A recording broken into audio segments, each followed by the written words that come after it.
बोल क्या क्या 2 दिन। ठीक है, चल कोई नहीं। पतंग उड़ाया कि नहीं बताओ। नहीं उड़ाता तो पतंग। बढ़िया आदमी। अच्छा, क्लासेस देख रहा है, थोड़ा सा रिवीजन जो चल रहा है उसको देखते रह। उसमें और भी अभी आएंगे टॉपिक्स। नंबर सिस्टम करवाऊंगा सोच रहा हूँ नेक्स्ट, ठीक है ना। तो तेरा अब जो फाइनल सेगमेंट रह गया है वो मेंसुरेशन ज्योमेट्री का रह गया है। तो इसी के साथ में आज की क्लास स्टार्ट करते हैं, मेंसुरेशन एंड ज्योमेट्री। ये वो सेगमेंट है जहाँ से तेरे पेपर में स्ट्रेट अवे 30 क्वेश्चन आएंगे। ये हमने अब आज स्टार्ट किया है, तो अब ये लास्ट तक चलते रहेगा और क्या। और इसमें कोई लिमिट भी नहीं है। अब ये जो 30 मैं कह रहा हूँ इसमें से 5 क्वेश्चन होंगे बिल्कुल डायरेक्ट फॉर्मूला वाले। उसके बाद 10 क्वेश्चन और ऐड कर। ये वो होंगे जो तू प्रैक्टिस करते करते सीख जाएगा, मतलब तू पक्का यकीन है कि तू कर लेगा, मतलब to be done question. 10 question ऐसे होते हैं जो कि टफ होते हैं, उनको कोई भी नहीं हाथ लगाता। तो इतना तो तेरा वैसे ही है, तू कंफर्ट जोन में कर लेगा। अब तुझे ये देखना है कि 5 क्वेश्चन और तुझे और करने हैं किसी भी तरह से, तब जाके तेरा क्या हुआ स्कोर जो है इसमें 20 आउट ऑफ 30 हो जाएगा और बच जाएगा। और ये तुझे करना है पेपर के सबसे लास्ट हाफ एन आवर में। जैसे मान ले तेरा 3 बजे पेपर स्टार्ट हुआ, तो 4:30 तक तो इस सेगमेंट के अंदर मत जाना। ठीक 4:30 बजे सिर्फ इसी सेगमेंट के अंदर जाना, 5 बजे। इसको छोड़ के तू कुछ भी करने की कोशिश करेगा, गंदा जाएगा तेरा paper. Half an hour, last half an hour को रखना है तुझे इसके लिए, जिसमें तुझे ये तो करना ही करना है। 5 और क्वेश्चन कर लेना, 10। बाकी तेरा 3 से 4:30 तेरा बाकी है, ट्रिग्नोमेट्री, नंबर सिस्टम, ये परसेंटेज, ये सब के लिए 1.5 घंटा मैंने तुझे दे दिया। इतना करके जा, बढ़िया रहेगा तेरा। अच्छा, अब ये जो 15 मैंने कमिट कर दिया है यहाँ पे, वो तब जब तुझे फॉर्मूलाज अच्छे से याद हो, तूने थोड़ा बहुत प्रैक्टिस किया हो। जैसे आज मैंने ये टॉपिक वहाँ पे भी स्टार्ट किया था, तो फॉर्मूलाज मिनिमम उनको याद थे मैक्सिमम बच्चों को। मैं ये नहीं बोल रहा कि मैक्सिमम बच्चों को मैक्सिमम फॉर्मूला याद था, मैं बोल रहा हूँ कि वहाँ पे फॉर्मूला याद थे। वहाँ पे बहुत कम फॉर्मूला ऐसे थे जो मुझे बताना पड़ा उनको, लेकिन मैं लिख लिख के ही बता रहा था उनको। तो तू मुझे बता, सबसे पहले होता है तेरा 2D फिगर। 2D फिगर के अंदर में आते हैं तेरी रेक्टेंगल आएगा सबसे पहले, फिर आएगा स्क्वायर, सर्कल, ये मेन मेन फिगर है तेरे जहाँ से क्वेश्चन बनता है। Semi circle, parallelogram, rhombus, trapezium, और फिर मैंने छोड़ दिया अभी ट्रेंगल्स के बारे में अलग अलग से बात करूंगा। अब पहले ये बता, इनके पेरीमीटर और एरिया, यहाँ पे 2 ही चीज़ें आएंगी 2D फिगर के अंदर, एक पेरीमीटर और एक एरिया। और जहाँ ज़रूरत पड़ेगा मैं थोड़ा डायगोनल के बारे में बता दूंगा। डायगोनल के लिए एक कॉलम अलग से बना दिया मैंने। यहाँ पे बनाएंगे फिगर। तो तुझे इनमें से कितना याद है मैक्सिमम, या मिनिमम याद है, मैक्सिमम नहीं याद है? देख, डायगोनल का मतलब है डायगोनल की प्रॉपर्टी। अब देख, तूने चूंकि वहाँ पढ़ा हुआ है कोऑर्डिनेट ज्योमेट्री ना, तो आधी चीज़ें तो तुझे वैसे ही बाय डिफॉल्ट आ जानी चाहिए। तो रेक्टेंगल सबसे पहले बनाते हैं। इसके अंदर क्या होता है, जैसे ये मैंने रेक्टेंगल बना दिया, तो a pair of opposite sides are equal and parallel, other pair are also equal and parallel. तो जो लंबी वाली साइड है उसको लेंथ बोलते हैं, छोटी वाली साइड को ब्रेड्थ बोलते हैं। रही बात डायगोनल्स की, वो यहाँ पे मीट करा रहा हूँ मैं। अब मुझे तो बता पेरीमीटर का फॉर्मूला इसके लिए। हाँ, 2 × L + B, और एरिया LB। डायगोनल की लेंथ, सपोज कर ले हमें कोई भी एक डायगोनल निकालना है, मान ले AC निकालना है या BD निकालना है, होंगे तो ये बराबर क्या होगा, कैसे निकालेगा? Pythagoras theorem, √L² + B²। अब यहाँ पे ना, इसके अंदर जब क्वेश्चन आएगा ना, तो इसकी डायगोनल की प्रॉपर्टी को लेके आता है। जैसे एक प्रॉपर्टी मैंने वहाँ पे लिख दी है कि AC और BD आपस में इक्वल होंगे। दूसरी चीज़ तुझे बताना है कि डायगोनल्स रेक्टेंगल के अंदर बाइसेक्ट करते हैं क्या?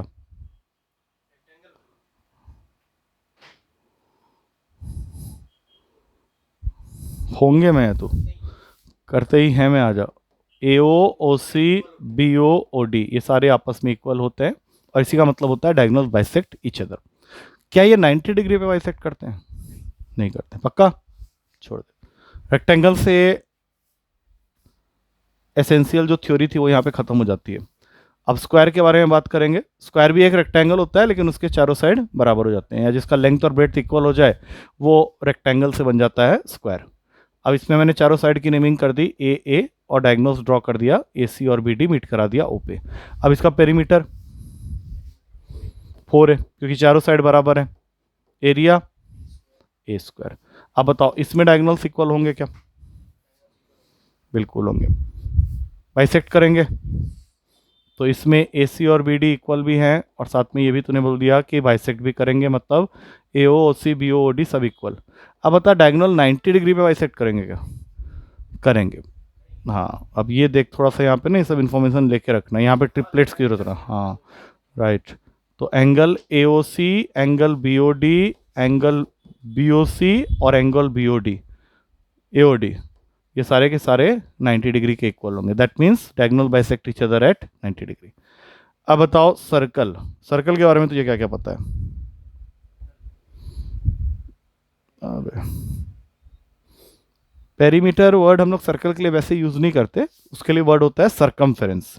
सपोज कर ले ये सर्कल मैंने बनाया, तो ये हो गया तेरा रेडियस, सरकमफेरेंस होता है। पेरीमीटर यूज कर दिया कोई दिक्कत नहीं है, लेकिन इसका ज्यादा अप्रोप्रिएट वर्ड सरकमफेरेंस होता है। क्या होता है? 2 पाई आर। और एरिया पाई आर स्क्वायर। क्या डी इक्वल्स टू 2 आर लिख सकते हैं? बस छोड़ दिया, अभी उससे ज़्यादा और ज़रूरत नहीं है। अच्छा सेमी सर्कल फिर क्या चीज़ होती है? आधा कर देते हैं, तो इसी फिगर को आधा कर देते हैं, ये जो बना है इसी को आधा कर देते हैं। ये हो गया तेरा सेंटर, ये हो गया ए बी। पाई आर नहीं होगा, पाई आर प्लस 2 आर होगा। अब ये क्यों हो रहा है? क्योंकि ये पाई आर है और साथ में ये दोनों क्या है? रेडियस रेडियस ही तो है, तो दोनों रेडियस ज्वाइन हो गए, 2 आर हो गया। अच्छा area pi are square by 2, छोड़ दें। अब बात करते हैं पैरेललोग्राम की। पैरेललोग्राम रेक्टेंगल के जैसा ही कुछ है, तो इसको ऐसे बना लेते हैं। A pair of opposite sides are equal and a pair of opposite sides are equal, दोनों ही है। इसको एल मान ले, इसको एल मान ले, इसको बी मान ले, इसको बी मान ले, इसकी नेमिंग कर देते हैं ए बी सी डी, और दोनों को मीट करा देते हैं एट पॉइंट ओ। अब इसके बारे में बताओ, इसका पेरीमीटर तो वही रहेगा क्योंकि पेरीमीटर आउटर बाउंड्री को बोलते हैं, तो पेरीमीटर तो वही रहा 2 इंटू एल प्लस बी। लेकिन एरिया क्या होता है इसका? Any idea?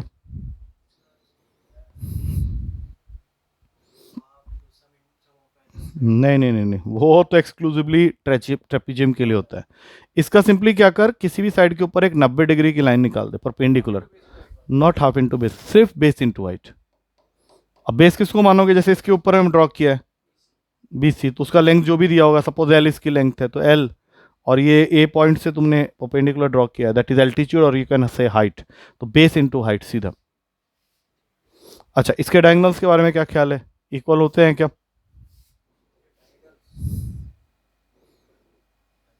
हाँ वे, देख के नहीं पता चल रहा तुझे? एक डायगोनल इतना सा, एक डायगोनल इतना बड़ा खींचा हुआ, क्योंकि फिगर 90 डिग्री पे नहीं बना है ना। A C is not equals to B D. अच्छा बाइसेक्ट करते हैं क्या?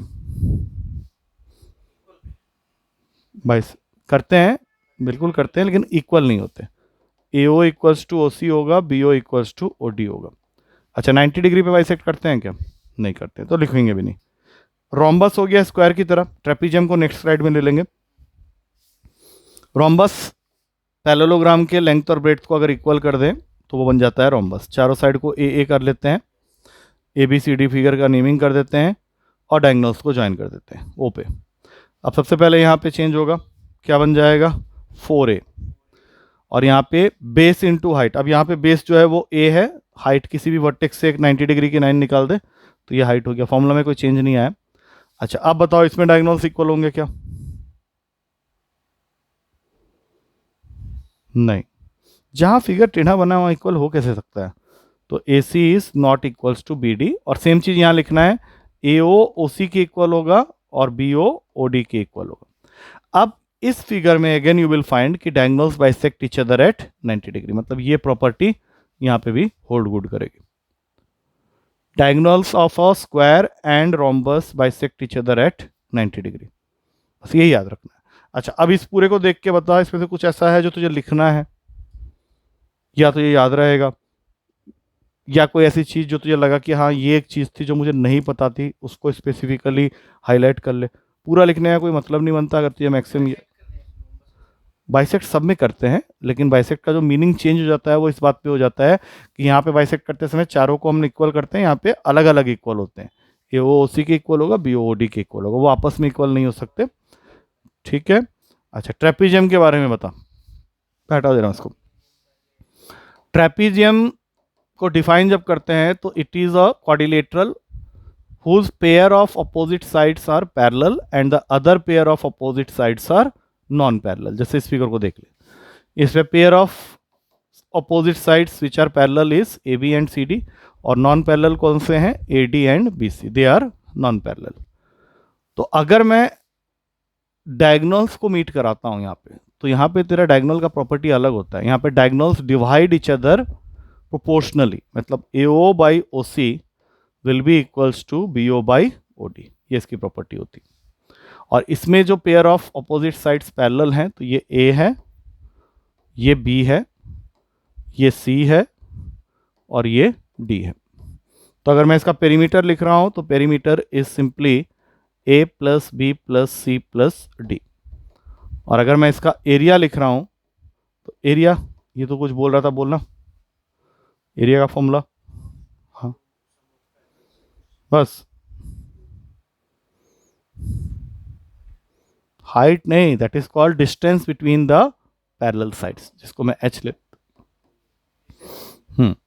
Half into sum of the parallel sides that is A plus B into perpendicular distance between them.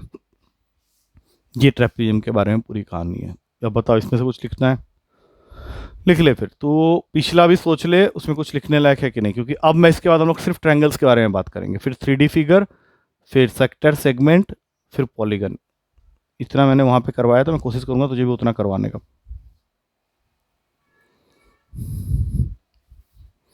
और उसमें जहां तुझे लगेगा कुछ लिखने लायक जरूर लिखेगा।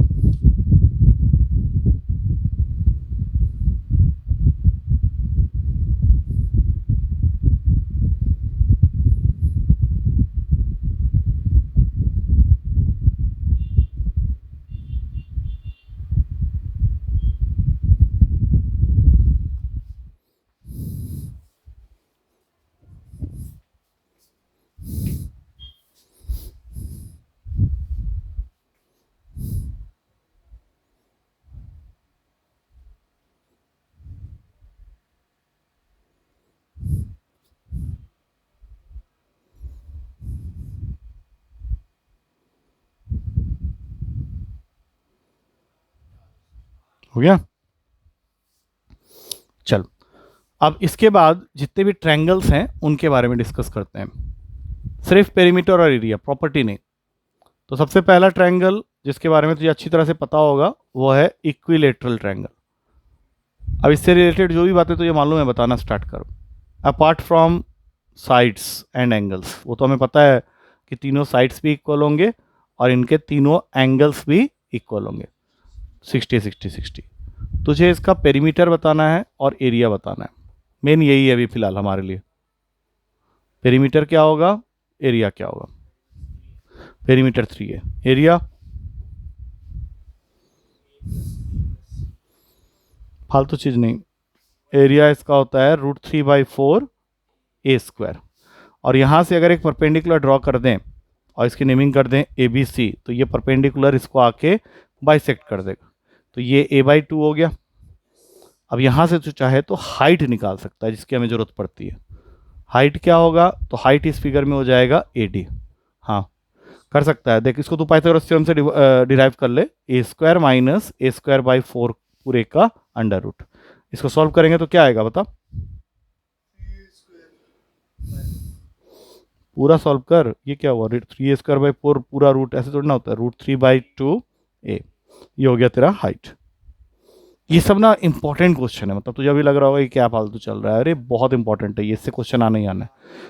लिखना है नहीं लिखना है, हाँ बिल्कुल लिखते चले जाए इसको। मैं इसलिए सिंगल सिंगल स्लाइड ले रहा हूँ, अब मैं मिक्स नहीं कर रहा हूँ उसको।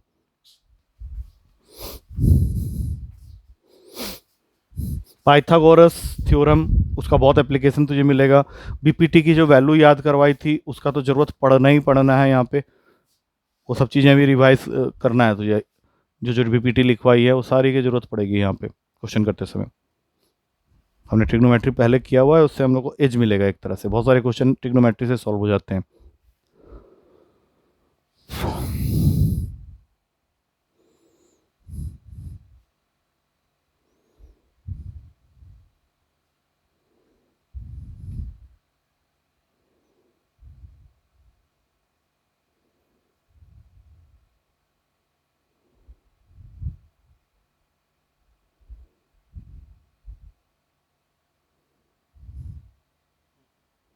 डन। चल, अब नेक्स्ट फिगर ट्रायंगल के अंदर में आएगा right angle triangle, second important triangle, इससे भी तुझे क्वेश्चन मिलेगा पेपर में। अब राइट एंगल ट्रायंगल से रिलेटेड और भी बातें हैं जो कि हम लोग ज्योमेट्री में करेंगे, बट फिलहाल अभी सिर्फ इसके क्या पेरीमीटर एंड एरिया, और पेरीमीटर और एरिया के क्वेश्चन में ना बीपीटी का यूज होगा, ये ध्यान रखना, उसके बिना क्वेश्चन नहीं बनता इसमें।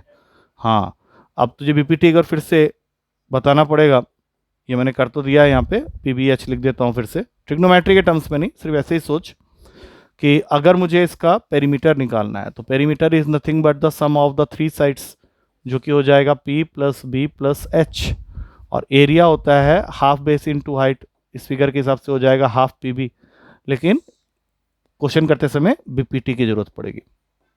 जितने याद हैं बता, मैं एक दो और बता दूंगा तुझे, जितने अभी याद हैं वो बता दे। रो क्यों रहा है? हाँ, 3 4 5, बोल, अबे तो एक ही याद किया क्या? हाँ,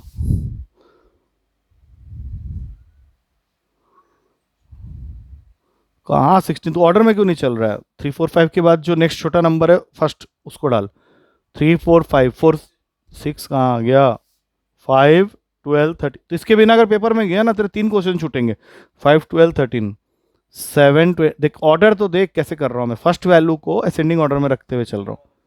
हाँ, तो वही आएगा ना नेक्स्ट, 8 15 से, हाँ, उसके बाद 9 40 41, हाँ, उसके बाद एक होता है 11 60 और 61, ये मैंने नहीं बताया था, अभी बता रहा हूँ।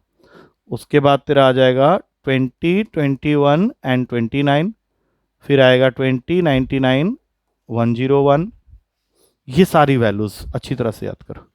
ये नहीं करेगा तेरा ट्रिग्नोमेट्री के भी क्वेश्चंस जाएंगे, इसके जाएंगे, आगे ज्योमेट्री के क्वेश्चंस के अंदर में भी इसका यूज होना है, तो ये सब तुझे बहुत अच्छे से याद होना चाहिए। ठीक है क्या? ओके, हो जाएगा, ये लिख लेगा, कर लेगा इसको अपने आप। अच्छा, अब तीसरा आ रहा है स्केलिन। स्केलिन ट्रायंगल वो वाला ट्रायंगल होता है जिसका कोई साइड इक्वल नहीं होता, जैसे मान लो ये, अब इसमें तो देख ही सकता है कि कोई भी साइड इक्वल नहीं है।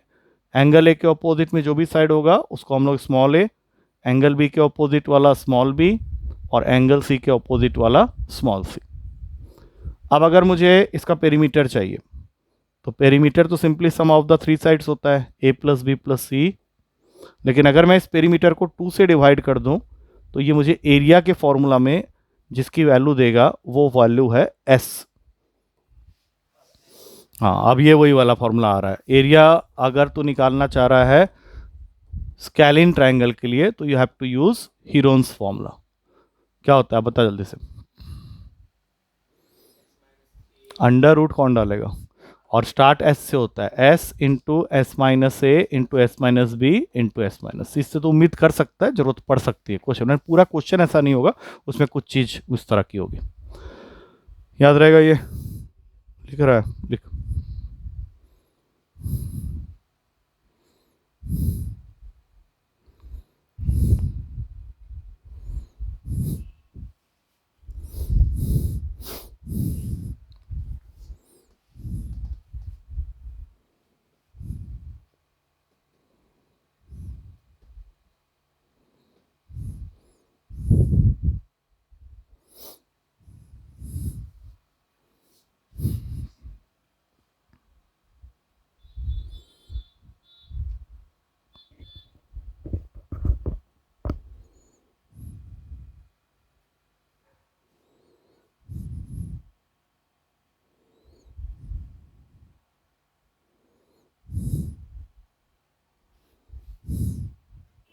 डन।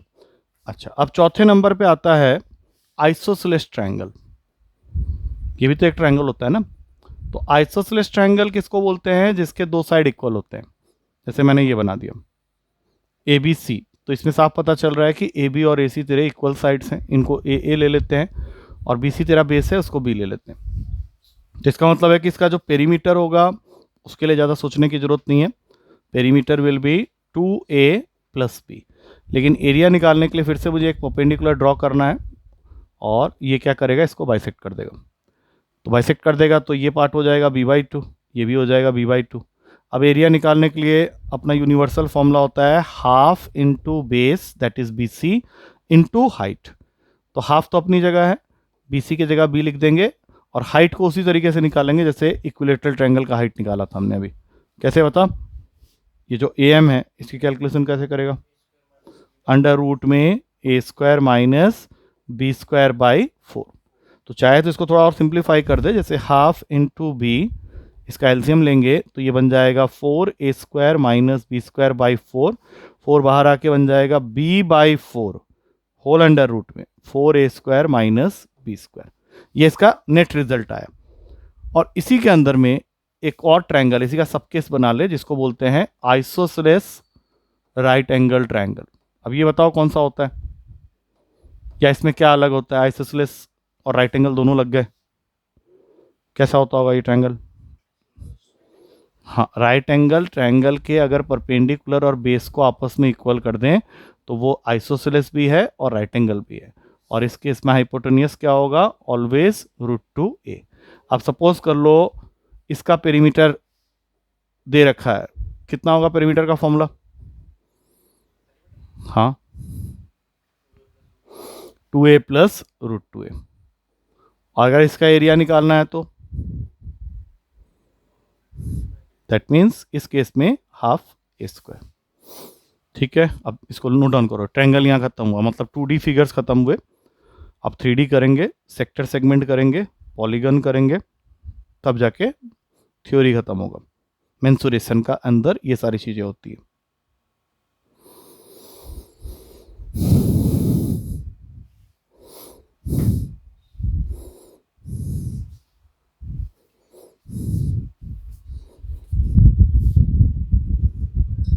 कौन है?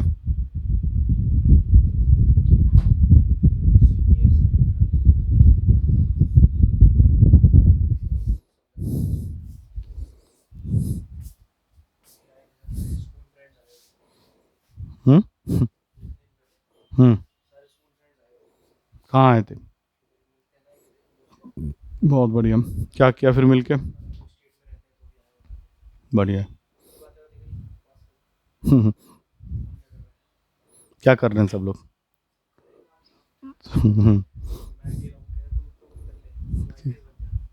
बहुत बढ़िया, बहुत बढ़िया। और हम लोग अप्लाई करेंगे तो कोई तो बचाने वाला चाहिए, यही कह रहे हैं ना? हाँ, हाँ।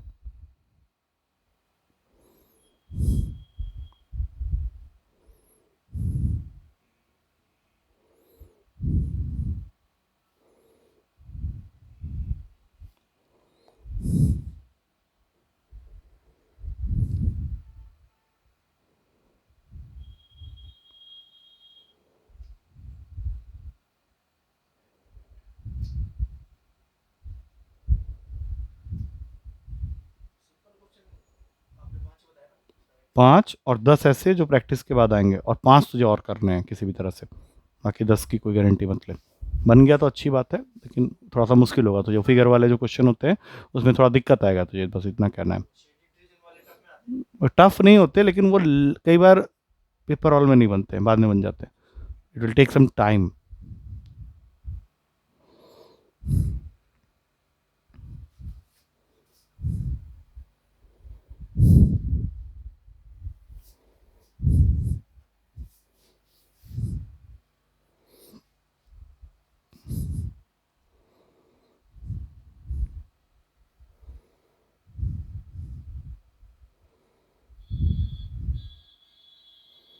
ठीक है, डन। चल, अब इससे निकल जाओ। अब हमारे कॉलम बनेंगे, एक तो 3D फिगर्स के नेम होंगे, एक तो उनका फिगर होगा, और उससे रिलेटेड 3 चीज़ें होती हैं। एक होता है उन सब का LSA/CSA, जो कि एक दूसरे के सिनोनिम है। उसके बाद TSA आएगा, फिर उनका वॉल्यूम आएगा। अब ये कितना याद है ये मुझे देखना है, ठीक है। तो मैंने अभी तो टेबल ले लिया है, जरूरत पड़े थोड़ा बड़ा बड़ा ही बना देता हूँ। सबसे पहले आता है इस लिस्ट में क्यूबॉइड। क्यूबॉइड जैसे तेरा ईंट हो गया, ब्रिक, सबसे बेस्ट एग्जांपल ब्रिक ही है, हाँ, क्यूबॉइड के लिए। साबुन की टिकिया भी होती है, तो कैसा होता है ये, ऐसे। डस्टर हो गया, नोटबुक हो गई। अब इसके अंदर ये जो है ये तेरा लेंथ है, ये है ब्रेड्थ, और ये है हाइट। अब बताओ इसके कितने फेस हैं टोटल? 6। आमने सामने, आगे पीछे, ऊपर नीचे। तो जब तू इसका LSA कंसीडर कर रहा है तो you are not talking about ऊपर नीचे। जैसे इस रूम की बात कर ले, क्यूबॉइडल है, तो इसमें टॉप और बॉटम को छोड़ के जो बच गए वो तेरे, हाँ, LSA CSA, जिसको हम लोग यहाँ पे एरिया ऑफ द 4 वॉल्स भी बोल सकते हैं। तो इसका फॉर्मूला बनेगा 2 times of L plus B into H. TSA जब ले रहे हैं तो ये 4 दीवारों के साथ साथ टॉप और बॉटम भी आ जाएगा, तो टोटल बन गया 2 times of LB plus BH plus HL। और अगर वॉल्यूम निकाल रहे हैं तो simply L into B into H. अच्छा, इसके अंदर डायगोनल होता है जिसको बोलते हैं लॉन्गेस्ट रॉड या लॉन्गेस्ट पोल, यहाँ से लेके यहाँ तक पूरा। तो उसको निकालने का फॉर्मूला होता है, इस पे क्वेश्चन आते हैं कई बार, डायगोनल। हाँ, डायगोनल जिसको हम लोग बोलते हैं लॉन्गेस्ट रॉड, ऐसे बोलेगा, डायगोनल बोलेगा ही नहीं, या longest pole that can be put in a room, cuboidal room. तो उसका फॉर्मूला होता है होल अंडर रूट का L square plus B square plus H square. तो दोबारा पाइथागोरस वही करते हैं, वैसे ही करते हैं। अच्छा, अब इसमें, हाँ, नहीं, सीधा याद रख ले। क्यूब को बोल सकते हैं एक ऐसा क्यूबॉइड जिसके LBH तीनों को मैंने बराबर कर दिया, और वो बन जाएगा कैसा, डाई की तरह, आइस क्यूब्स की तरह। मैंने 2 स्क्वायर को ऐसे ज्वाइन कर लेते हैं एंड टू एंड, ये रहता है 2 स्क्वायर, इसको एंड टू एंड ज्वाइन कर ले। सारे साइड को हमने इक्वल कर दिया, LBH को A के। इसमें भी 6 फेसेस होंगे, आमने सामने, ऊपर नीचे, दाएं बाएं। यहाँ पे LBH को अगर A से रिप्लेस करेंगे तो 4A स्क्वायर, यहाँ पे LBH को A से रिप्लेस 6A स्क्वायर, यहाँ पे करेंगे तो A क्यूब, और यहाँ पे करेंगे तो डायगोनल का फॉर्मूले में LBH को अगर A लिख दिया तो 3 बारी A स्क्वायर ऐड हो गया, √3A square, that means √3A। पहले इसके अंदर एक चीज़ और है छोटी सी, कई बार वो क्वेश्चन दे देता है कि एक टैंक है, क्यूबॉइडल टैंक, तो उसके अंदर में what is the wetted surface area. Wetted मतलब जो गीला सरफेस एरिया है वो कितना होगा। तो ऑब्वियस सी बात है कि वेटेड सरफेस एरिया निकालते समय तुझे कुछ एक हिस्सा छोड़ना पड़ेगा, वो कौन सा होगा, टॉप।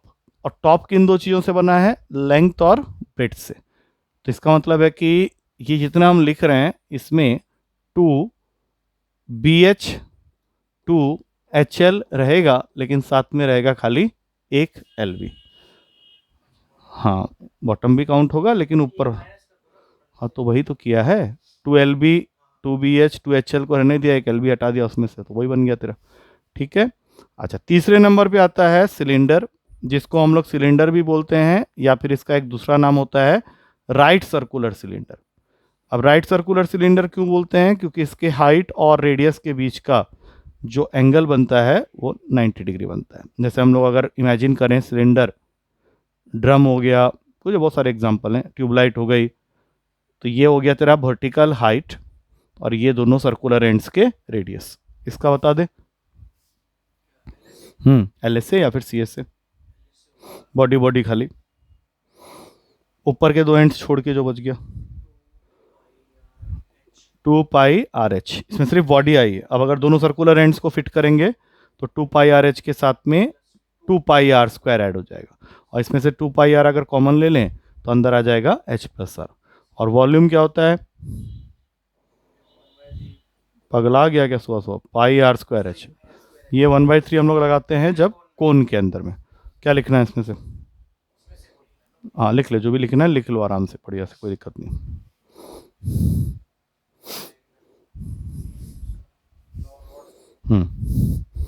यूनिट का ध्यान रखना, यूनिट कन्वर्सन होते हैं, 2 चीज़ें मीटर में देगा, तीसरा सेंटीमीटर में देगा, सबको सेंटीमीटर में कन्वर्ट कर लेना, ये सारी चीज़ें भी देखनी होती है।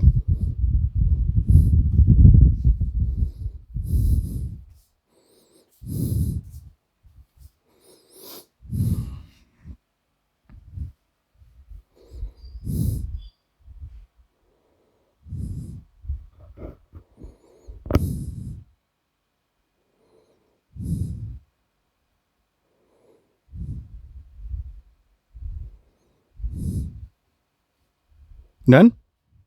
चल अब इसी को थोड़ा स्क्रॉल करके ऊपर ले जाता हूँ।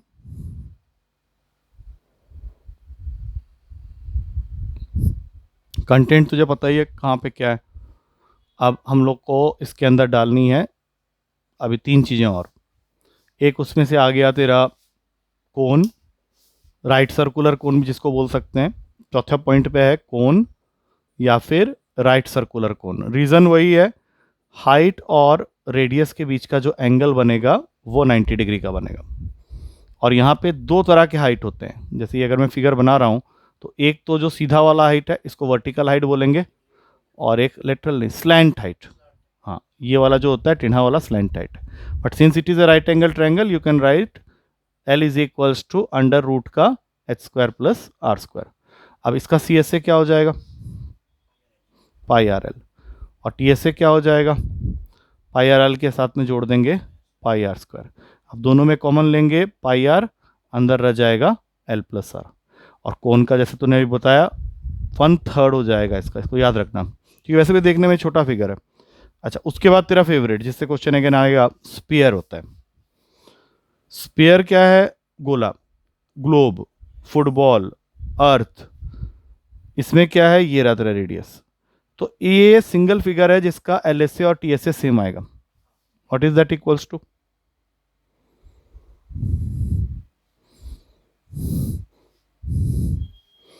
फोर, अब 4 पाई r²। ये भी 4 पाई आर, पूरा बोला कर 4 पाई आर। 4 बोल के चुप हो गया। ऐसे खेल नहीं खेलना है, पेपर में कौन हाँ बोलेगा तुझे। अब वॉल्यूम बता।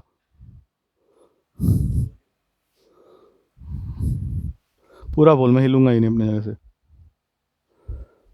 यही तो मेन सब चीज़ है भाई, ये सब तूने परसेंटेज के समय किया था क्वेश्चन सब इसके। बस फटाक से बोलना होता है। 4/3 पाई r³। अब इसका आधा कर दे तो बन जाएगा हेमिस्फीयर। साइड में लिख देता हूँ अलग से टेबल के अंदर। Hemisphere is half of the globe, you can say. Globe का अगर ऊपर वाला हिस्सा हटा के देखें तो जो देखने को हम लोग को मिलेगा कुछ ऐसा मिलेगा। इस पर क्वेश्चन होता है, जैसे एक सिलेंडर के ऊपर इसको फिट कर दिया ऊपर की तरफ से, ऐसे क्वेश्चन आते हैं।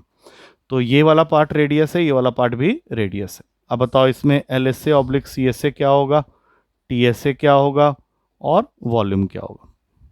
फिर फ्रस्टम को नेक्स्ट स्लाइड में ले लेंगे पूरा। फ्रस्टम ऑफ अ कोन, उससे क्वेश्चन आता है। अब पढ़ा है 10th क्लास में। चल तो अभी इसका तो बता पहले। ठीक है, 2 पाई r² खाली बॉडी हो गई। अब अगर TSA ले रहे हैं तो ऊपर वाला सर्कल भी ऐड हो जाएगा। तो 2 पाई r² plus pi r² add करके ये वैल्यू आ जाएगी 3 पाई r²। और वॉल्यूम जैसा कि हम लोग देख ही सकते हैं, ये आधा हो चुका है, 2/3 पाई r³। तो यहाँ पे लिख देंगे 2/3 पाई r³। इसमें से जो लिखना है लिख ले, नहीं लिखना है याद है सब कुछ तो कोई दिक्कत नहीं। तो ऑलरेडी जो लिखना था वो लिख दिया था ऊपर, ठीक है ना। अब 7वां फिगर जो कि इंपॉर्टेंट है और तुझे लिखना भी है, अभी नहीं पहले सुन ले। Frustum of a cone. Frustum of cone क्या होता है कि जब हम लोग एक कोन को ऊपर से कट करते हैं, जैसे सपोज कर लो ये बड़ा सा कोन है, इस पे क्वेश्चन बनते हैं बढ़िया वाले। ऐसे है तेरा कोन, अब इसको तूने क्या किया, ऐसे बीच में parallel to its base cut कर दिया, तो तुझे 2 चीज़ें मिलेंगी। एक मिलेगा ट्रंकेटेड कोन। ट्रंकेटेड कोन मतलब कोन का वो हिस्सा जो ऊपर कट के निकले। ट्रंकेटेड का मतलब होता है कट करना। तो ये ट्रंकेटेड कोन कैसा होगा, ऊपर की तरफ एक छोटा सा कोन निकल गया, लेकिन नीचे जो मिलेगा वो कुछ बकेट या टम्बलर शेप का होगा, ऐसा। इसको फ्रस्टम बोलते हैं। ऐसे ही आएगा, एग्जैक्टली यही आएगा। तो इसमें 2 सर्कुलर एंड्स हैं, एक छोटा आर लेके एक बड़ा आर लेके। इनके सेंटर्स के बीच का डिस्टेंस हो गया वर्टिकल हाइट, और जो टेढ़ा वाला हाइट है वो स्लैंट हाइट। अब यहाँ पे जब हम लोग L निकालने जाएंगे तो जैसा वहाँ पे निकाले थे h² plus r minus r का होल स्क्वायर हो जाएगा। This is the slant height in case of frustum of the cone. और फॉर्मूला भी बहुत मिलते जुलते हैं, बस इसकी वजह से जो चेंजेस आएगा। जैसे सबसे पहले फॉर्मूला आ गया CSA ऑब्लिक LSA, तो फॉर्मूला बनेगा पाई L r plus r। L निकालने के लिए ये वाला फॉर्मूला। TSA निकालते समय हम लोग को TSA पता है कि TSA में CSA तो आएगा ही आएगा, मतलब ये पार्ट तो आएगा ही आएगा। इसके अलावा जो ऊपर और नीचे सर्कुलर एंड्स हैं, ऊपर वाला सर्कल छोटा है, हाँ, पाई छोटा r² प्लस पाई बड़ा r² बन गया। अच्छा, तीसरे नंबर पे आएगा इसका वॉल्यूम। जो कि अगेन कंपेरेबल है कौन के फॉर्मूला के साथ, जो कि होता है 1/3 πr²h। तो यहाँ पे 1/3 πh लिखेंगे, इस एल का कोई काम नहीं है, अंदर आ जाएगा r² बड़ा वाला, छोटा स्क्वायर, और फिर बड़ा आर इंटू छोटा आर, ये वॉल्यूम का काम करेगा। ये पूरा लिख जा तू, ठीक है।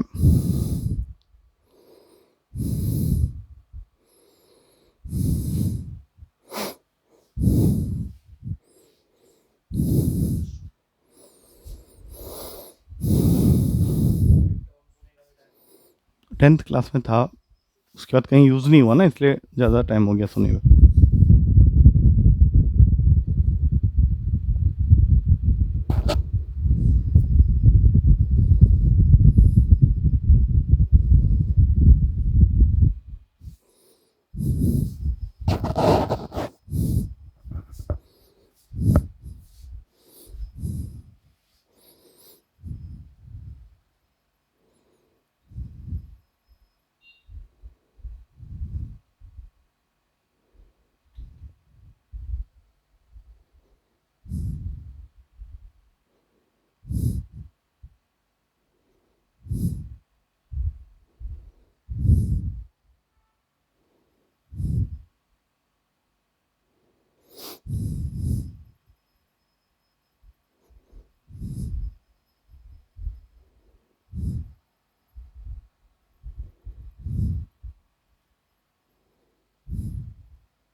डन, वॉल्यूम लिख ले।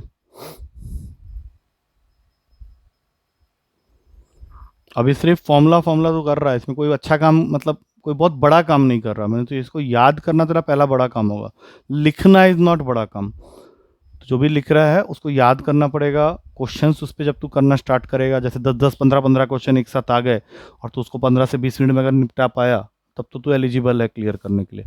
और उसको तू लेके 2 घंटा के बाद करके बोला सर सारे हो गए, कोई मतलब ही नहीं बनता उसका। यही चीज़ चेक करना है तेरा। अच्छा, अब इसके बाद ये 3 चीज़ें आएंगी फिर से एक बार वापस, आर्क, सेक्टर, सेगमेंट। और तुझे अच्छी तरह से पता होना चाहिए कि इन तीनों के बीच में क्या डिफरेंस होता है। जैसे सपोज कर लो ये सारी बातें सर्कल के रिस्पेक्ट में चल रही है, तो मैंने सर्कल ड्रॉ कर लिया। सर्कल के इस पॉइंट को सेंटर कहते हैं। इसमें से आधी बात हमने ट्रिग्नोमेट्री में की थी। अब ये जो मैंने पार्ट कट किया है इसको आर्क बोलेंगे, इसकी अपनी एक लेंथ होगी, और इसको जब तू सेंटर के साथ ज्वाइन कर देगा तो यहाँ पे जो 2 लाइन आएंगे वो रेडियस बन गया, और इस पूरे प्रोसेस में ये थीटा हो गया। इन तीनों के बीच क्या रिलेशन होता है वो पहले बता दे, फिर बाकी बातें करेंगे। इसमें हमने क्वेश्चन किया था, हाँ बोल।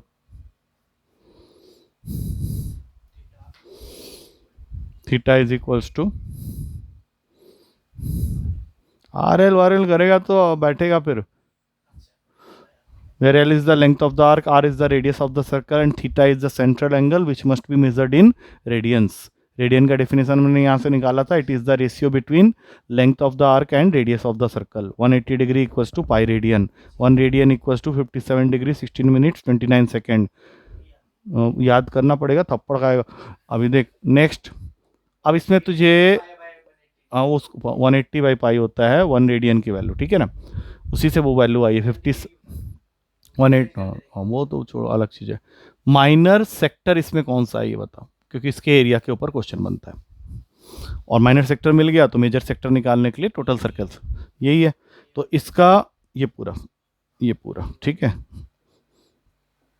या फिर ऐसा कर यहाँ पे एक सी लगा के बोल, माइनर सेक्टर यहाँ पे है OACB और उसके ऊपर ऐसे आर्क।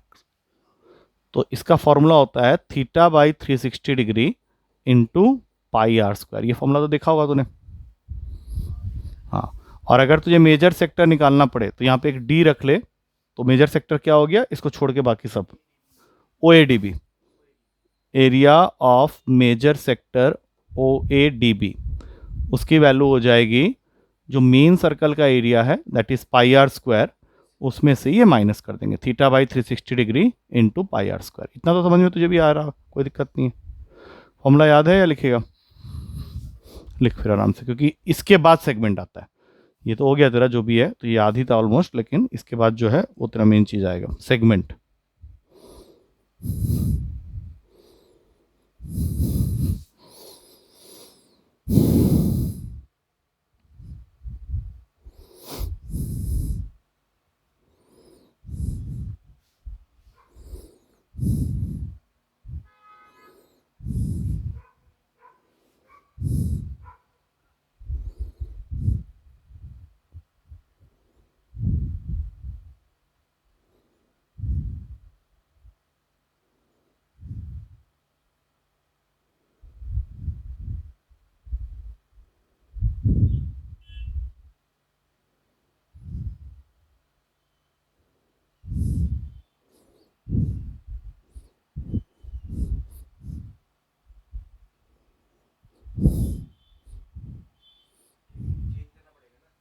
क्या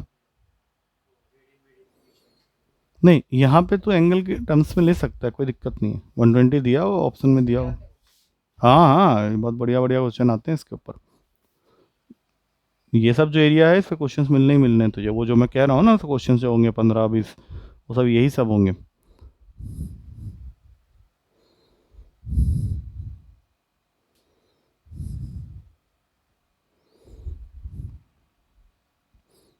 ठीक है, और ये फॉर्मूला से कनेक्टेड है तेरा अगला वाला सेगमेंट का area.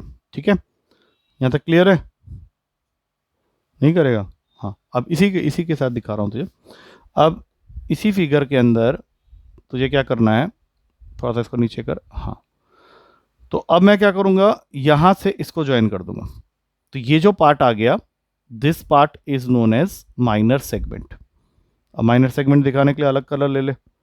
This is your minor segment, और इसको छोड़ के जो बच गया इंक्लूडिंग इस ट्रायंगल एंड होल, वो तेरा बन गया मेजर सेगमेंट। तो अगर मुझे माइनर सेगमेंट का एरिया निकालना है, दैट मीन्स अब फिगर में ये हो गया ACB, तो इसके लिए मुझे माइनर सेक्टर के एरिया में से उस ट्रायंगल के एरिया को माइनस करने की जरूरत है।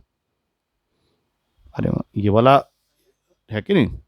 तो उसको निकालने के लिए अब क्या करेंगे, तो फॉर्मूला लिखेंगे area of minor sector OACB, जो कि हम लोग ऑलरेडी लिख चुके हैं ऊपर, minus area of triangle OAB।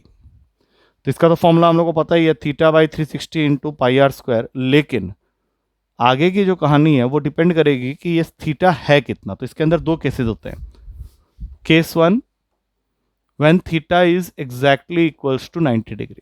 अब सोचो, अगर मैं थीटा को एग्जैक्टली 90 के इक्वल कर दिया, तो मेरा जो माइनर सेगमेंट होगा, area of minor segment ACB, क्या उसके लिए जब हम लोग ये फॉर्मूला लगाने जाएंगे, तो थीटा को तो तूने 90 बोल दिया, तो 1/4 of a circle that is a quadrant, वही बन जाएगा ना वो।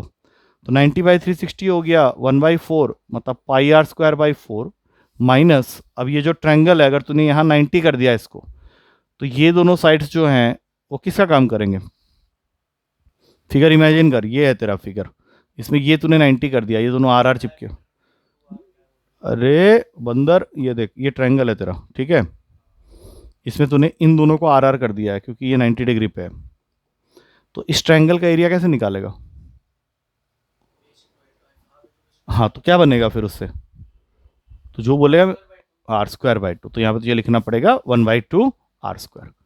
और अगर यहाँ से तुझे मेजर सेगमेंट तक पहुँचना है, area of major segment that means ADB, तो फिर जो भी तूने एरिया निकाला है अभी, उसको πr² से माइनस कर देंगे। इसमें तो कोई डाउट नहीं होना चाहिए। लेकिन वो तुझे कभी भी 90 डिग्री वाला देगा ही नहीं। वो तुझे हमेशा क्या करेगा, यहाँ पे कुछ बड़ा एंगल बनाएगा, ऑब्ट्यूज 120, 150 ऐसा। तो सेकंड केस जो बनता है इसके अंदर में, दैट विल केस 2, उसमें वो तो ये बोलेगा when theta is not equals to 90 degree, और उसी के लिए मैंने ये बनाया हुआ। तो ये केस 2 तो इसी को मान ले। इसमें हम लोग को थोड़ी कैलकुलेशन करनी पड़ेगी, ट्रिग्नोमेट्री की मदद लेनी पड़ेगी। Case 2 is when theta is not equals to 90 degree. बाद में मैं दोनों फॉर्मूला को रिलेट कर दूंगा। तो थीटा 90 डिग्री के इक्वल नहीं है, कुछ भी हो सकता है, तो इसलिए मैंने इसको रहने दिया θ/360 इंटू πr²। लेकिन अभी तो ट्रायंगल का एरिया तो निकालना पड़ेगा, क्योंकि ये दोनों फिर रेडियस तो है, लेकिन हाफ बेस इंटू हाइट यहाँ नहीं लगा सकता। अब इसके लिए बेस क्या होगा, AB, और हाइट तुझे यहाँ ड्रॉ करना पड़ेगा। This is your height. अब निकालेंगे कैसे, ध्यान से देखना। ये जो तूने परपेंडिकुलर ड्रॉ किया है वो इस एंगल को भी टू इक्वल पार्ट में डिवाइड करेगा, और साथ में जहां जाके ये टकरा रहा है 90 डिग्री होगा, प्लस और क्या होगा, ये इसको बाइसेक्ट भी करेगा, मतलब ये दोनों तेरे इक्वल होने वाले हैं। लेकिन हम लोग को उसका एक लॉजिकल वहां पे लगाना है, तो हम लोग यहाँ ट्रिग्नोमेट्री लगाते हैं। सबसे पहले ट्रायंगल ले लो, in triangle O A M. अगर मुझे ए बी निकालना है तो पहले ए एम निकालना पड़ेगा, मेरे पास सिर्फ रेडियस होगा, तो मैं लिखूंगा यहाँ पे sine theta by 2 is equals to A M by R. लिख सकता हूँ क्या? तो यहां से ए एम की वैल्यू आ गई आर साइन थीटा बाई 2, लेकिन मुझे ए एम तो चाहिए नहीं, मुझे तो पूरा चाहिए, तो मैं इसको 2 से मल्टीप्लाई कर देता हूँ। तो ए बी की वैल्यू हो गई 2r साइन थीटा बाई 2। अब ये जो ए बी तूने निकाला है वो इस ट्रायंगल के लिए बेस का काम कर रहा है, हाँ या ना? और हाइट जिसको मैंने ओ एम बोला हुआ है वो मैं यहाँ पे लिख रहा हूँ, इसकी वैल्यू अभी थोड़ी देर में निकालते हैं। उसके लिए तो ये फिर से इस ट्रायंगल के अंदर में अब किसकी वैल्यू निकालनी है, ओ एम की। तो इसी ट्रायंगल ओ एम के अंदर में यूज कर कॉस थीटा बाई 2, और बताओ कॉस थीटा बाई 2 यूज करोगे तो क्या मिलेगा यहाँ से, ओ एम ट्रायंगल में अगर कॉस थीटा बाई 2 निकालना चाहते हैं तो क्या निकलेगा, जैसे तूने यहाँ पे लिखा ना ए एम बाई आर, अब इसी ट्रायंगल में अगर कॉस थीटा बाई 2 लगा रहे हैं तो क्या बन जाएगा, क्या हुआ, हाँ हाँ, बी बाई एच होता है ना, तो बी क्या होगा अगर मैं इसको एंगल मान लिया, ए एम तो तूने ऑलरेडी ले लिया, ये सामने वाली साइड तो परपेंडिकुलर होती है, ओ एम हुआ ना वो, हाँ ओ एम बाई आर, और तुझे निकालना भी ओ एम ही है, तो सीधा यहाँ मल्टीप्लाई कर देंगे आर कॉस थीटा बाई 2। आया कुछ समझ में? अब ये कहाँ पे यूज होना है, इन दोनों जगह में। ए भी तूने निकाल लिया, ओ एम तूने निकाल लिया, अब उसको उठा के वहाँ पे पुट कर देते हैं।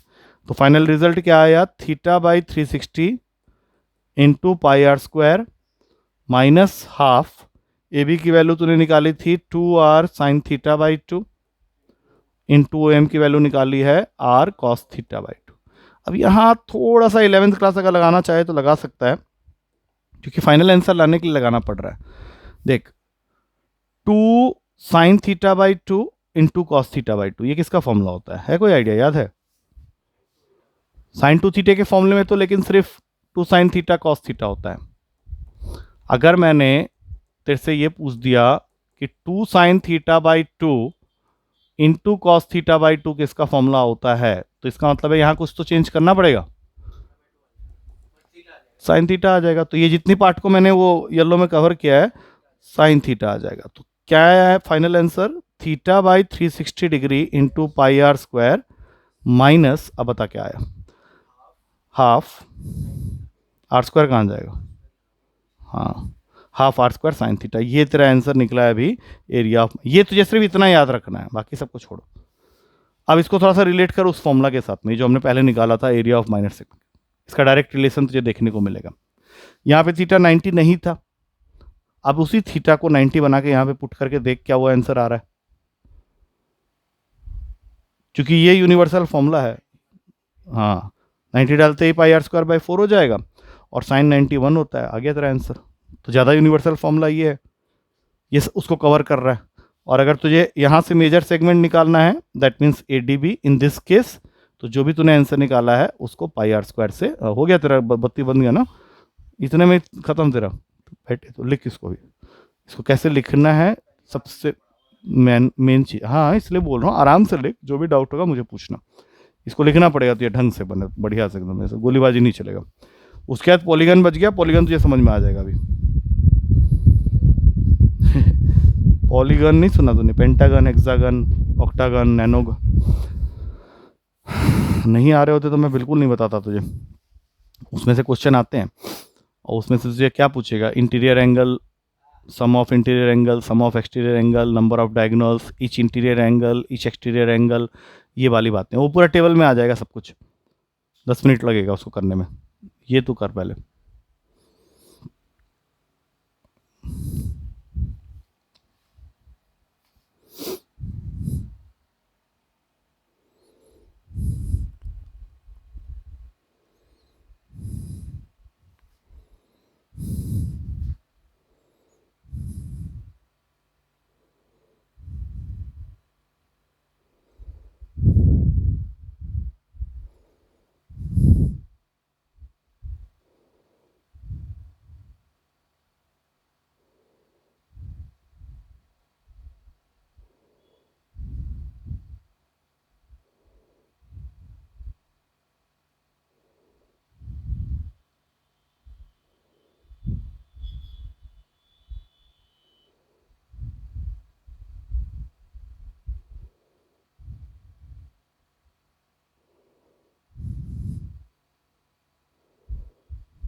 क्या हो, कुछ प्रॉब्लम हो रही है?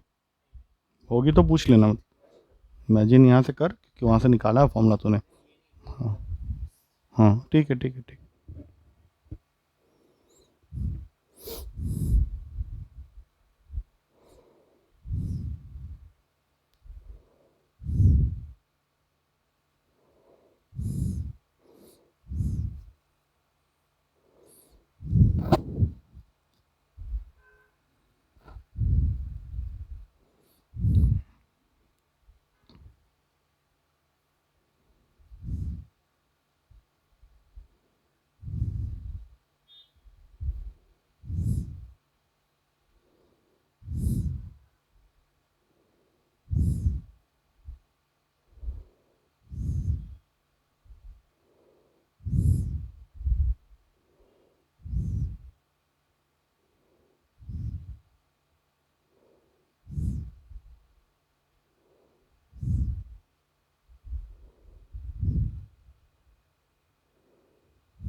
Area of minor segment, area of major segment ADB, pi are square में से ये माइनस होगा, वो बात भी लिखनी है तुझे। हाँ, pi are square minus this total value.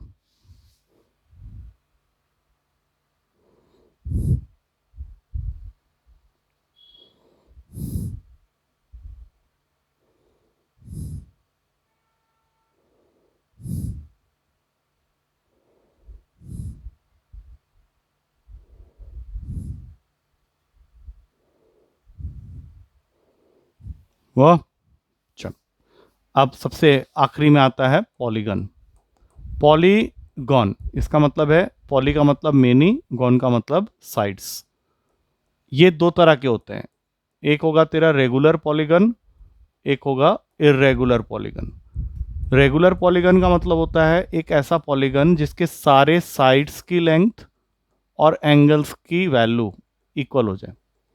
जैसे स्क्वायर है, स्क्वायर के चारों साइड्स की वैल्यू आपस में इक्वल होती है, चारों एंगल्स आपस में इक्वल होते हैं।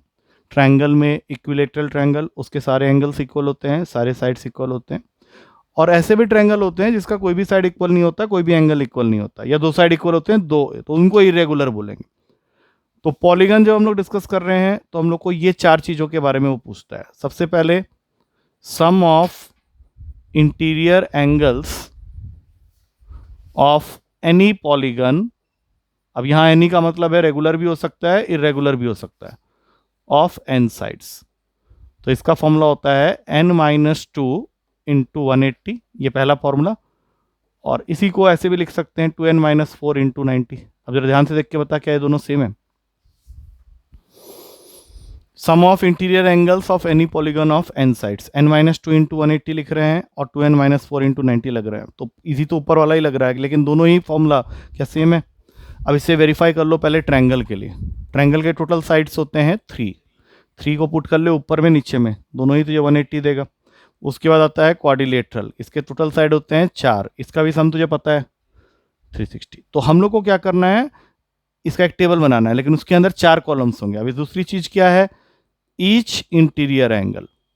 जहां उसने ईच इंटीरियर एंगल बोला तो फिर उसको लिखना पड़ेगा ऑफ अ रेगुलर पॉलीगन। अब रेगुलर में पहले ही बता चुका हूं क्या होता है, क्योंकि ईच इंटीरियर एंगल की वैल्यू उन्हीं पॉलीगन के निकाल पाओगे जो रेगुलर है, जिसके साइड्स और एंगल्स दोनों इक्वल है। जैसे इक्विलेटरल ट्रायंगल एक रेगुलर है तो उसका ईच इंटीरियर एंगल कितना होता है, 60। कैसे पता चला? हमने सम को डिवाइड कर दिया टोटल नंबर ऑफ साइड्स। जैसे स्क्वायर के केस में 90, सम 360 को डिवाइड कर दिया 4 से। तो हम लोग के पास फॉर्मूला बन जाएगा इसके लिए कि पॉलीगन अगर रेगुलर है तो उसके ईच इंटीरियर एंगल की वैल्यू क्या होगी, n-2 इंटू 180 बाई एन। अगर सिर्फ सम निकाल रहे हैं इंटीरियर एंगल्स का तो वो हमेशा होगा n-2 इंटू 180 या फिर 2n-4 इंटू 90।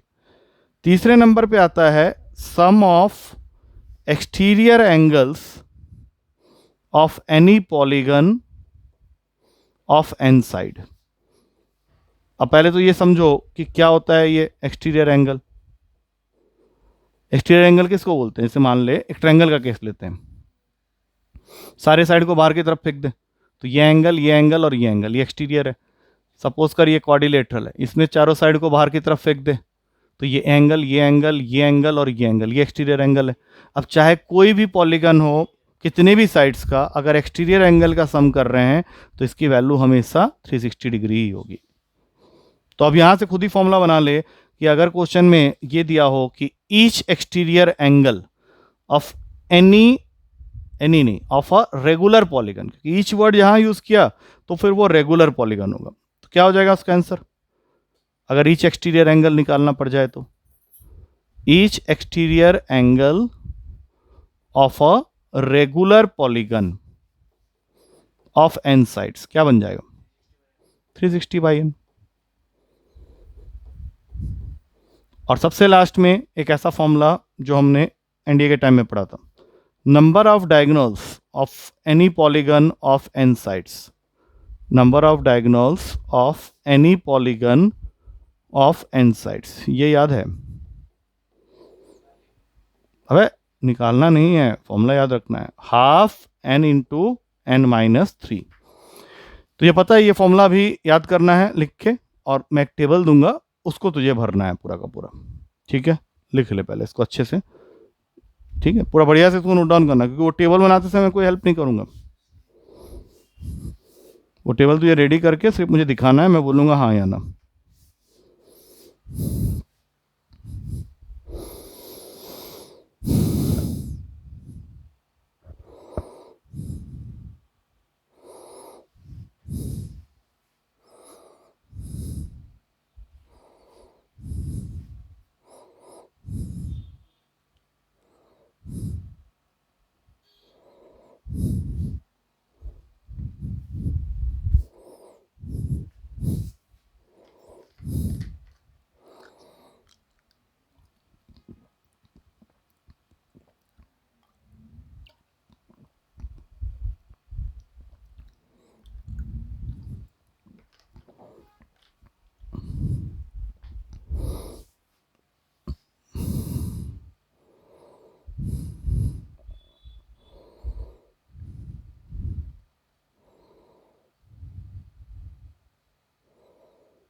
पढ़ा था तूने उसमें एनडी में?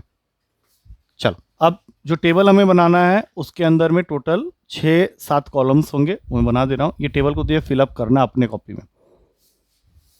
इसके अंदर सबसे पहला नंबर ऑफ साइड्स, उसके बाद नेम ऑफ द पॉलीगन, उसके बाद सम ऑफ द इंटीरियर एंगल्स, उसके बाद ईच इंटीरियर एंगल, उसके बाद सम ऑफ द एक्सटीरियर एंगल, उसके बाद ईच एक्सटीरियर एंगल, और जो लास्ट वाला बच गया वो नंबर ऑफ डायगोनल्स के लिए। तो सबसे पहले नंबर ऑफ साइड्स, ये स्टार्टिंग के 2 कॉलम में भर के दूंगा, नेम ऑफ पॉलीगन, उसके बाद का काम तेरा है सम ऑफ इंटीरियर एंगल। एक बार फॉर्मूला बता क्या होता है सम ऑफ इंटीरियर एंगल का बिना देखे, इंटू 180, और फिर इच इंटीरियर एंगल, यहां पे तुझे मान के चलना है कि तेरा रेगुलर है पॉलीगन, तो जो भी तूने सम लिखा है n-2 इंटू 180 अपॉन n, ये वाला कॉलम ऐसे ही है क्योंकि एक्सटीरियर एंगल का सम तो हमें वैसे ही पता है, चाहे कोई भी फिगर हो वो 360 ही होगा। हाँ, यहाँ पे डिफरेंट आएगा ईच एक्सटीरियर एंगल, हाँ ईच एक्सटीरियर एंगल का हो जाएगा 360 बाई n। और सबसे लास्ट में नंबर ऑफ डायगोनल्स क्या होता है फॉर्मूला, अभी भूल जा रहा है, n into N minus 3 upon में 2। 3 4 5 6 7 8 9 10, 3 वाले को बोलते हैं ट्रायंगल, 4 वाले को क्वाड्रिलेटरल, 5 वाले को पेंटागन, 6 वाले को हेक्सागन, 7 वाले को सेप्टा या फिर हेप्टागन, दोनों ही नाम होते हैं, सेप्टा और हेप्टागन। 8 को ऑक्टागन, नैनोगन, हाँ नैनोमीटर होता है ना, और डेकागन। तो तुझे ये भी फिलअप करना है, हो जाएगा। हाँ बिल्कुल कर, 2 सेकंड का काम है, कुछ नहीं है इसके अंदर। ना वैसे नहीं, अपने कॉपी में फिलअप कर, मुझसे चेक करवा लेना, ठीक है। स्टार्ट, ज़्यादा टाइम नहीं लगेगा, 10 मिनट तो अपने कॉपी में लिख, क्योंकि ये तो फालतू हो जाएगा फिर। तुझे करना है, उसके बाद तू मुझे मैं पूछूंगा तो बताते जाना, ताकि मैं वेरिफिकेशन करते हुए चले जाऊँ।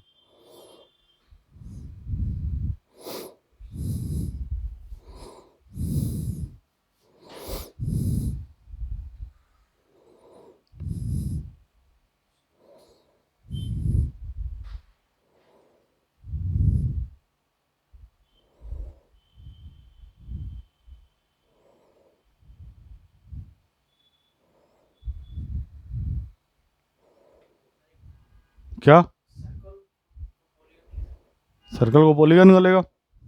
साइड्स कहाँ होता है?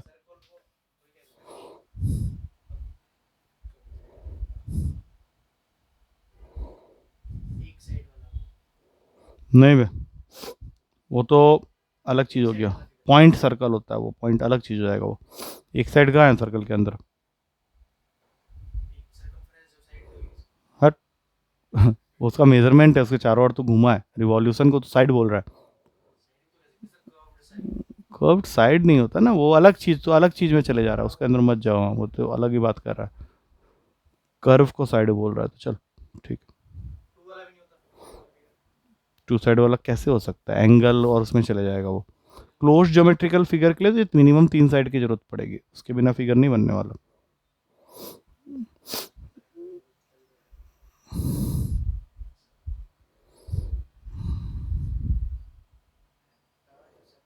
हेप्टा या सेप्टागन, फिर ऑक्टा, नैनो, नोना नहीं बे, नैनो, और फिर डेकागन। भर, अब इसको भर दे जल्दी जल्दी।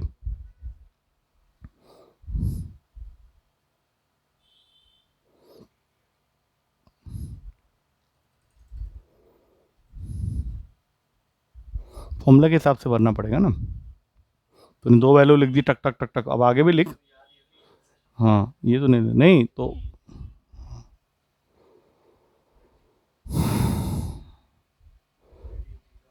वो तुझे करना पड़ेगा, मैं तभी तो तुझे दिया करने के लिए।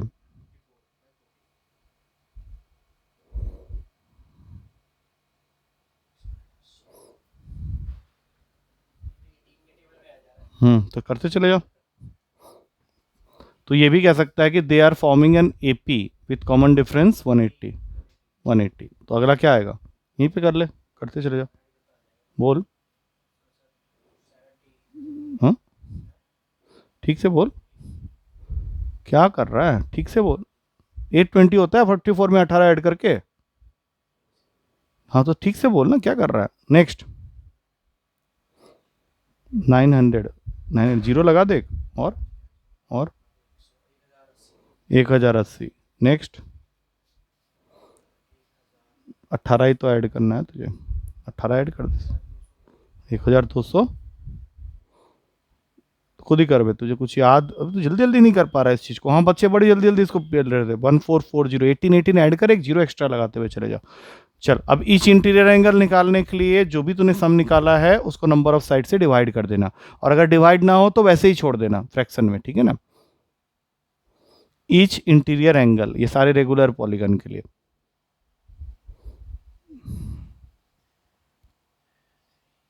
क्या 3? हाँ, पहला वैल्यू 60, उसके बाद 90, उसके बाद कर 545 कटेगा, क्या बात हो गई? हाँ कटेगा तो काटेगा ना, 180। अगला अगला क्या क्या सुबह सुबह?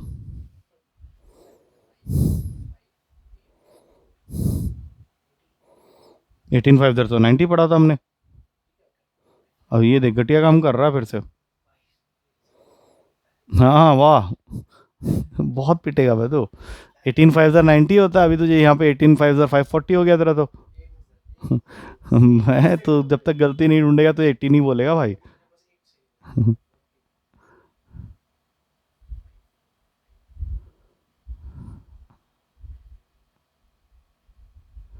फिर 18 आ गया, छोड़ दे तू। तो होता है, लेकिन ये तू कुत्तापंती नहीं कर रहा फिर। हट, इतना घटिया पे वीडियो देख रहा है सब लोग। 540 को जब तू 5 से डिवाइड करेगा तो 5 1 जार 5 तो ठीक है, दोनों नंबर कैसे ला सकता है तू? एक नंबर लाएगा यहाँ पे 4, फिर 0 लिखेगा, फिर जाके 40 आएगा, तब 8 होगा, 108। तो यही गड़बड़। चल अभी नेक्स्ट जल्दी जल्दी कंप्लीट कर, तो इसमें टाइम ज़्यादा लग जा रहा है फिर। हम्म नेक्स्ट वाले में सिर्फ ऐसे लिख के छोड़ दे 900/7, इसको सॉल्व मत कर, ये नहीं हुआ। नेक्स्ट 1080/8, जल्दी।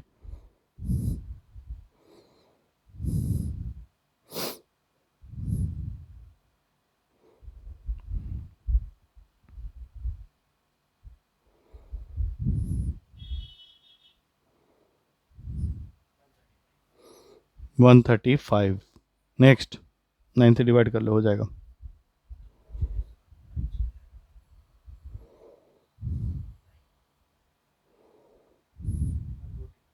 वन 140। अब 10 वाले का तो चिंता करने की जरूरत नहीं है, 144 होगा वो। अब आ जाओ एक्सटीरियर एंगल का, तो पूरा ही भर दो, 360 डिग्री, 360 डिग्री, 360 डिग्री, सबका 360 डिग्री। अब एक एक करके each exterior angle of regular triangle, ये सारे तो 360 हो जाएंगे। उसके बाद एन क्या है, फर्स्ट केस 3 कितना हो गया, 120 ईच एक्सटीरियर एंगल। नेक्स्ट वाले के लिए करते चले जाओ, 90, उसके बाद वाले के लिए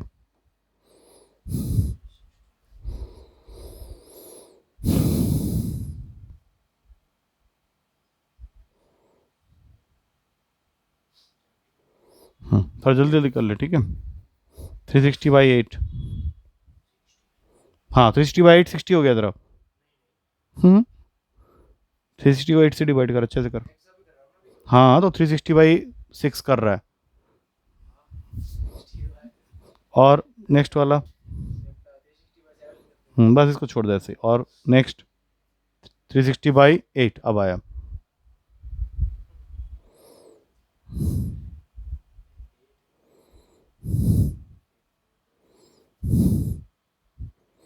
फोर्टी 45। नेक्स्ट 9 से 40, 10 से 36। डायगोनल्स अपने आप करो। फॉर्मूला बहुत प्यारा सा है, half N into N minus 3, where N is the number of sides. Triangle के केस में भर ले उसको अपने आप पर।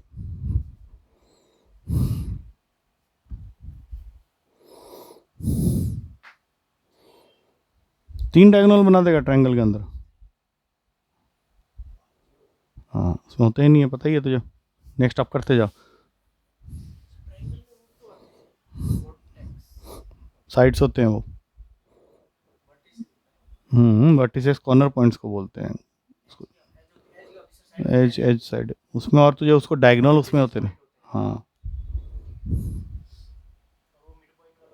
वो सब बाद में आएगा।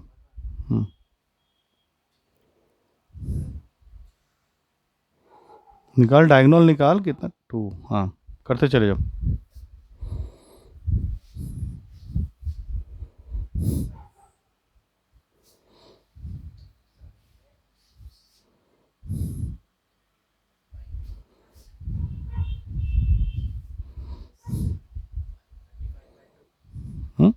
क्या हो गया? ठीक से कर बे। 7 × 5 कैसे आ रहा है? 7 - 3 5 होता है। हम्म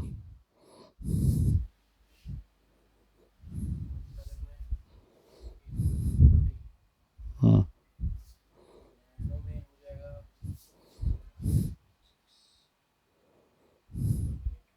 गलत। 28 क्या सोच के बोला तूने? हाँ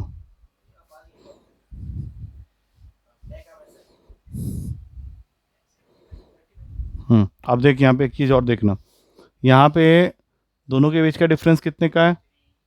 हाँ यहाँ पे, यहाँ 4 का, यहाँ 5 का, 6, कोई नहीं, कुछ नहीं है ये 7, खाली तुझे दिखा रहा हूँ कि कल तू भूल जाए तो कम से कम इस चीज़ से तुझे याद आ जाए कि भैया ये किया था हमने। चल ठीक है, बंद करो।